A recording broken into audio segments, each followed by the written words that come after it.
बैकुंठ देखा, तुमने ब्रह्मा देखे, विष्णु देखे, तुमने मत्स्यवाद्या मां शक्ति देखी, तुमने देखा कुछ है? कहने देखा। तो फिर अंधे क्या देखेंगे?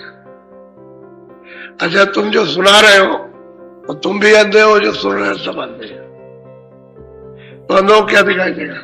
जो अंधा सुना रहा वही अंधा है, वो तो अंधे पहले ही से। तब ये चक्कर खा गए विद्वान। ये तो कहे बात तो ठीक है, कह लगे मैं कोई बात तो मालिक ही कर रहा हूं उसी की बात। लेकिन ये मूर्ख बहुत होते हैं। जब मूर्ख होते हैं तो मूर्ख अपना काम करते हैं। विद्वान थोड़ा बहुत कुछ हिचकेगा और कोई समझदारी से काम लेगा, मूर्खों के सामने चलती नहीं, वो उनको भी बजार देता, क्योंकि अपनी मूर्खता के सामने किसी की सच्ची बात नहीं। तो वो 25 में इस साल में गए और कुछ उन्होंने सुनाया, और सुनने के बाद 2 साल के बाद झगड़ा होने लगा। झगड़ा उसमें तो उन्होंने क्या क्या काम किया है, एक अद्भुत काम किया। ऐसा नहीं है कि काम नहीं किया, लेकिन वो जो काम उन्होंने जीवों का किया वो लोगों को मालूम नहीं है। और वो जो रामायण उन्होंने लिखी है, ये तो घट की रामायण थी, घट का पूरा वेद लिखा, और वो रामायण लिखी है तो उन्होंने लिखा है कि हमने यहाँ का कुछ नहीं कहा संसार का, हमने तो ब्रह्मांडों का सब समाचार किया ऊपर का, और ये ऊपर की छाया है। तो हमने छाया के बारे में तो कुछ कहा नहीं, हमने चेतनता के बारे में सब लिखा रामायण में। जो 7 कांड रामायण बनी है, वो जितने भी नाम उन्होंने दिए, चाहे स्थान के दिए हो चाहे और किसी के नाम, सब ऊपर का नाम दिया, नीचे का कुछ भी नहीं लिखा, यहाँ का कुछ भी नहीं। लेकिन अब यह है कि लोगों को ये सब कुछ मालूम नहीं था, तो बड़ा विवाद हुआ, बहुत विवाद हुआ, बहुत झगड़ा किया। इतना झगड़ा किया है कि कहा नहीं जा सकता। और अकबर बादशाह का राज था तो उससे शिकायत की कि ये खुदा को नहीं मानता, वेद नहीं मानता, कतेब नहीं मानता, कुरान नहीं मानता, और शास्त्रों को नहीं मानता, और मस्जिद नहीं मानता, और मंदिर नहीं मानता, गंगा जमुना और काबा को कुछ नहीं। ऐसा मतलब ये कि फकीर एक बात पर, ये तो ब्राह्मण कहे कि मतलब ब्राह्मण है, ब्राह्मण है, ये तो कहते थे वो, और साधु है, ये तो बात आती। तो अकबर बादशाह ने देखा कि अच्छा लोग शिकायत कर रहे हैं, तो उनसे कहा कि देखिए कहीं जाइएगा नहीं, और वो वैसे भी कहीं नहीं जाते थे। तो 6 महीने उसने छानबीन कराई, वो तो कोई बात इस तरह की करते ही नहीं थे, वो तो सबके लिए कहते थे, कोई मुसलमान हो, कोई हो, हिंदू हो, किसी जात का भी हो। आखिर में अंत में उसके ऊपर आफत आने लगी अकबर बादशाह में, अरे कह रहे छोड़ो छोड़ो, कहीं कुछ नहीं, खबर में दिया कर फिर कोई बात नहीं। और उसी दरमियान में सब लोग जान गए, उनको जान गए, कहे वहां मत जाना, मतलब अगर तुमने उनका दर्शन कर लिया तो वो पाप लगेगा। यहां तक लोग वर्जन कर लेंगे, मना कर लेंगे, उधर मत, उनकी कुटी में मत जाना। तो बताइए ये दशा हुई। अच्छा, अब ये बताइए किसके साथ लिखा? मीरा के साथ, जिसने मालिक को पराया उसके साथ, कबीर के साथ में हुई, रैदास जी के साथ काशी से निकाल दिया गया, काशी से तो कबीर भी निकाल दिए, पलटू साहब के साथ पढ़ेंगे, गोविंद साहब, भीखा साहब, जितने महात्मा है सबके साथ आफत हुई। और उन महात्माओं को जो पूरे संत थे सबने नास्तिक कहा, किसी ने ये कहा कि ये आस्तिक है, तब ना। और जो मालिक को पाता है उसको आप नास्तिक कहते हो, जो नास्तिक जो नहीं देखता उसको आस्तिक कहते हैं। तो बताओ कितनी उल्टी दुनिया। भेड़ चाल नहीं है, ये भेड़ी चाल है। एक बार नीचे गर्दन करके गई तो कुएं में गिर गई, सब गिरती जा रही थी, यही भेड़ चाल है। इसी को अरे किसी में तो बुद्धि होनी चाहिए थी कि भाई चलो जरा पूछे, चलो कहते क्या, चलो सुने उसको समझे चल के। ये तो किसी ने नहीं, सब नास्तिक नास्तिक नास्तिक। अब पीछे से जब ये मामला कह सुन करके रोज रोज वही बात, तो ये सबको बुरी लगती है। रोज नहीं होनी चाहिए, रोज रोज वही बात, रोज रोज वही बात। तब लोगों ने सोचा कि भाई जिसकी चर्चा रोज रोज चलती रहती है, दूसरी और कोई बात नहीं, तो उसको देखा जाए। आप इसमें से निकल जाएंगे समझदार।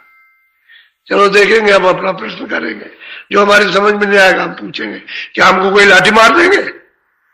क्या हमारी जान ले लेंगे? चलो देखो, वहां गए, जाकर के वहां तो पूछते हैं सब, जो कुछ जानते हो पूछते। तो उन्होंने उसका जवाब दे दिया, जो पूछा तुरंत जवाब, जो पूछा तो हार गए विद्वान, हार गए। तो उन्होंने कहा अब क्या करें, अब जो पूछते हैं उसका उत्तर दे देते हैं, बात खत्म हो गई। और क्या, और पूछ लेंगे, और कुछ पूछते हैं, पूछो और कुछ पूछो। तो जितना पूछ रहा था उनकी बात पूछ रहे, वो पूछ रहा ही नहीं। तो फिर दूसरे अखाड़े वाले को लिया, जो विद्वान हो उसको समझा बुझा के कि भाई हम तो हार गए, और तुम चलो जरा, तुम बड़े विद्वान हो और तुम मतलब वहां चलो। तो सब पंथ के लोगों को ले आए, और सबका उन पंथों के मुताबिक सबका उत्तर, पहले वो कि जिसको तुम मानते हो उसका उत्तर ले लो, और उसके बाद फिर आगे। तो वो भी हार गए बेचारे। तो जो हारते जाओ लगते जाए, वो लग गए। उनके बाद बैठने लगे, और बैठ करके खूब समझने लगे, और रास्ता ले लिया, भजन करने लगे। अब वो लोग कहने लगे, ये जो विद्वान थे अंगुआकार, ये बैठ गए और ये भजन करने लगे, रोज आते और जाते, ये भी नास्तिक हो गया। वो अगुआकारों को भी नास्तिक कहने लगे, ये भी नास्तिक, इसकी बुद्धि भ्रष्ट हो गई। असल में बात यह है कि महात्माओं को सबने कहा, कोई बचा अच्छा नहीं है। तब नानक जी को परेशान किया, जितने भी आए, लेकिन ये है वो तो मतलब है जीवों पर दया ही करते हैं, इस जाल से निकालते ही है। उनके बाद और तो कोई सामान ही दया करने, दया करने का सामान है, वही उनको सजा देने का तो है नहीं। तो जीवों को, क्योंकि वो तो सब एक ही घर से आए, तो जो दया का सागर जो दया लेकर के आया, वो तो यहाँ को जुल्म उनके साथ करेगा नहीं, तो दया ही करते गए। अब जीव बेचारे अब फंस गया करके तो भटक गया। वही समझा रहे कि तुम यहाँ भटक गए हो, तुमको मतलब यह है कि वहां से आए और ये मांग करके ले आए, तुम यहाँ भटक गए, रास्ता रुक गया तुम्हारा। हम वो कहते हैं चलो हम तुम्हारा रास्ता खोल दे, चलो मालिक के पास जहां से आए। तो चीज ये है। तो सबसे पीछे प्रियलाल, ये पीछे थे। तो ये जब सुना इन्होंने तो कह लगे हमारा पंथ तो बहुत ऊंचा, हमारे पंथ के बराबर कोई पंथ नहीं। ये गए, इन्होंने पूछा पास, लेकिन साधु भाव था, श्रद्धा थी, वो झगड़ा करने के लिए नहीं गए थे, पूछने नहीं। तो वहां जब उन्होंने सब बताया, इनके पूरा पंथ का बताया, तो ये सब साधु भाव में तो थे ही। तो जब चुप हो गए, बोलना बंद कर दिया और सुनने लगे, और रोज आए रोज आए। तो इन्होंने भी अर्ज की कि हमको भी रास्ता बता दिया, हाँ जोड़। तो रास्ता बता दिया और अपना साधन भजन करने लगे। तो जो जो प्राप्त होने लगा वो सबने वर्णन किया। ये बड़े बड़े धुरंधर विद्वान काशी के, उनको प्राप्त होने लगा, उन्होंने वर्णन किया। स्त्रियों को प्राप्त होने लगा, स्त्रियों ने वर्णन किया, सब बताया। मुसलमान आए, उन्होंने वो जब लग गए उनको बताया, तो उन्होंने जो प्राप्त किया वो वर्णन किया। तरफ से एकदम से भागते हैं कि यहां से कहीं मिल जाए वहां से। भजन बिना कुछ नहीं होगा, चाहे जितना तुम भागो। काल के देश में सिवाय आपत्ति के और विपत्ति के, परेशानी के, दुखों के, पीड़ा के, लड़ाई के, झगड़े के, छल के, कपट के और स्वार्थ के सिवाय और यहाँ कुछ है ही नहीं है। यहाँ तुमको चैन मिल ही नहीं सकता, कभी नहीं मिल। भजन से तुमको चैन मिलेगा। तो भजन आप तो छोड़ दिया भजन, करते ही नहीं भजन। तो थोड़ा सा जरा सुन लीजिए गोस्वामी जी महाराज का। महाराज जो राजापुर में पैदा हुए थे, अरे वही गोस्वामी जी महाराज जिन्होंने सातकार रामायण बनाई, मैं दूसरे की बात नहीं करता हूं।